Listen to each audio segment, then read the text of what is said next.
मोठ्या प्रमाणात बॅनरबाजी गावागावात दिसतेय, मोठ्या प्रमाणात या ठिकाणी वेगवेगळ्या पक्षाच्या लोकांची की ज्यांचा कुठेही कधीही राजकीय निमित्तानं दाखवायचा प्रयत्न नाही. विषय असा आहे, राजकारणाच्या पलीकडं फुले दाम्पत्य होतं.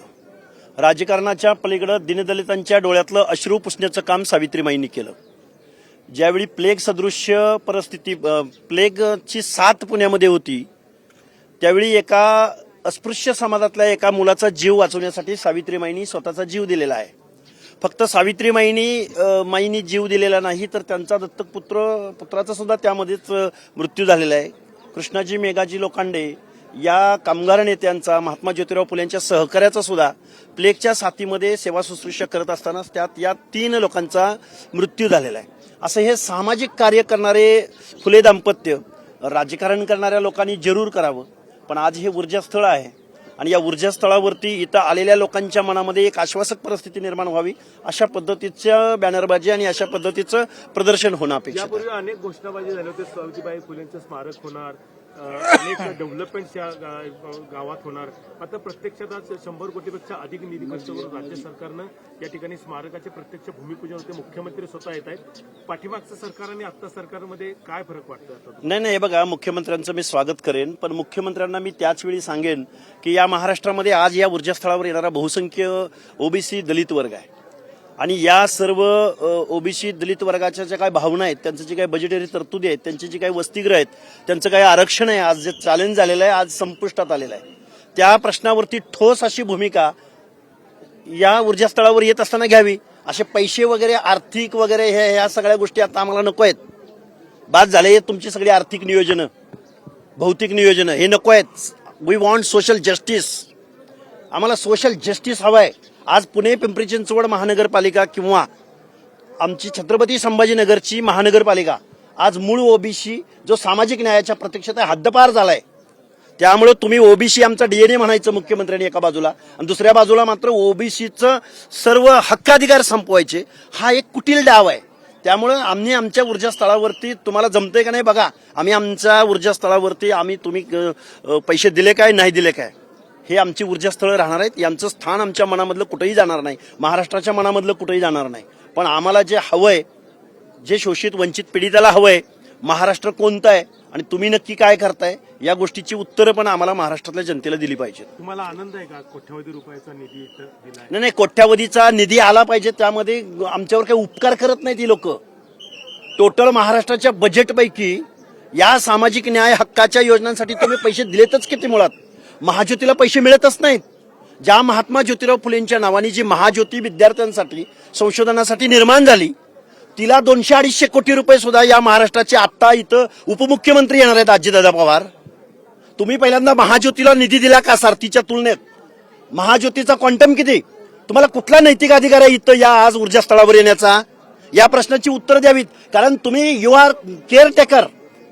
तुम्ही इथं तुमचा लांबजाम आणि तुमचं राजकारण करायसाठी जर ऊर्जास्थळावर येत असाल तर खबरदार. दोष फक्त अजित पवारांचा? अजित पवार असोत की मुख्यमंत्री असोत, अजित पवार कोणाच्या मंत्रिमंडळात आहेत? 1% पुढं ओबीसी विजयंतीच्या सामाजिक न्याय हक्काच्या योजनांना पैसे मिळत नाहीत. अजितदादा वित्तमंत्री आहेत म्हणजे मुख्यमंत्री यामध्ये त्यांचीही जबाबदारी आहे, त्यांचाही रोल आहे. बाय डिफॉल्ट मुख्यमंत्र्यांना सुद्धा आम्हाला दोष द्यावा लागेल. धन्यवाद. क्रांतीज्योती सावित्रीमाई यांच्या जयंतीच्या निमित्तानं तमाम महाराष्ट्रामधील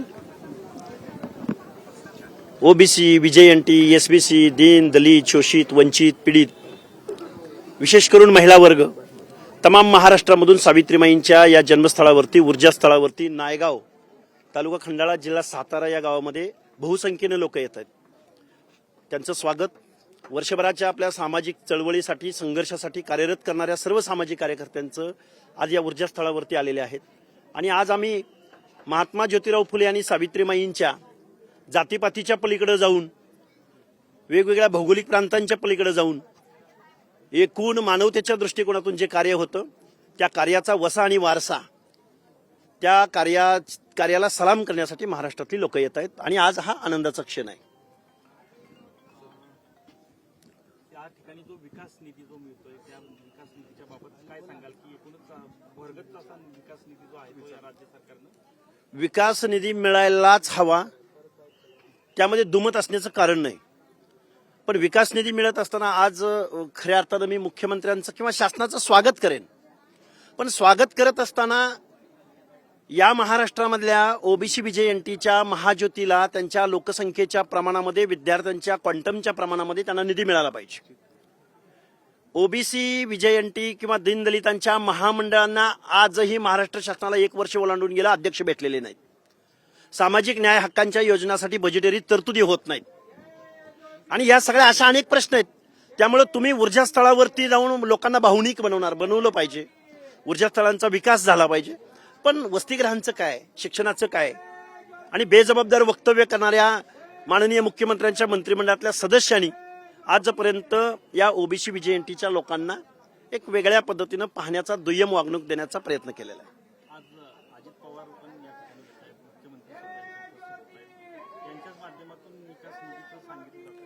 त्याच अजितदादा पवारांनी, त्यांचं स्वागत करतो मी की या जर आमच्या ऊर्जा स्थळाला निधी मिळत असेल तर अजितदादांचं सहर्ष स्वागत. पण त्याच अजितदादा पवारांनी महाज्योतीचा निधी का रोखलाय? त्याच अजितदादा पवारांनी महाज्योती अंतर्गत PhD फेलोशिप करणाऱ्या मुलांचं मानधन का रोखलंय? सारथीच्या मुलांना 1 स्ट्रोक 8-8, 10-10 लाख रुपये त्यांच्या अकाउंटला भरणारे अजितदादा पवार, पण महाज्योतीच्या मुलांच्या बाबतीमध्ये अशी तुझ्या भावाची वागणूक का देत आहेत? आजपर्यंत ओबीसीचं एकही वसतिगृह एकाही जिल्ह्याच्या ठिकाणी पायाभरणी केल्याचं, मला वाटतं नागपूरला काहीतरी पायाभरणी झाली. असं का होतंय? असं का दुय्यम वागणूक दिली जाते? त्यामुळे ऊर्जा स्थळावर येणं ही त्यांची जबाबदारी आहे. आम्ही त्यांच्यावरती जबाबदारी टाकलेली आहे. पण 1% पलीकडे जर ओबीसीना बजेटरी तरतूद जात नसेल तर मग आम्हाला भावनिक करताय का तुम्ही? तुम्ही आमच्या लेकराबाळांनी शिकू नये असं वाटतंय का? अजितदादा पवार नेहमी म्हणतात की स्कॉलरशिपसाठी एका घरातली 5-5 पोरं PhD करतायत. अरे यात वावगं काय आहे? उलट अभिमान वाटला पाहिजे महाराष्ट्राचा उपमुख्यमंत्री म्हणून किंवा महाराष्ट्राचे केअरटेकर म्हणून. तुम्हाला अभिमान वाटला पाहिजे की एका घरातली पोरं 5-5 पोरं PhD करतायत. अरे तुमच्या पोरासारखी फ्रॉड, भ्रष्टाचार 500 रुपयात 1000 कोटीचा भूखंड तर लाटत नाहीत ना. हे परखडपणे बोलावं लागेल. अरे सावित्रीमाई आणि महात्मा ज्योतिराव फुले सामाजिक न्यायासाठी, बंधुतेसाठी अख्खी हयात घालवलेली माणसं त्यांच्या ऊर्जा स्थळावरती येत असताना आपण कसे वागतो आहोत? या पवित्र स्थळावरती आपल्याला येण्याचा नैतिक अधिकार आहे का? हे राज्यकर्त्यांनी स्वतःचं आत्मपरीक्षण केलं पाहिजे.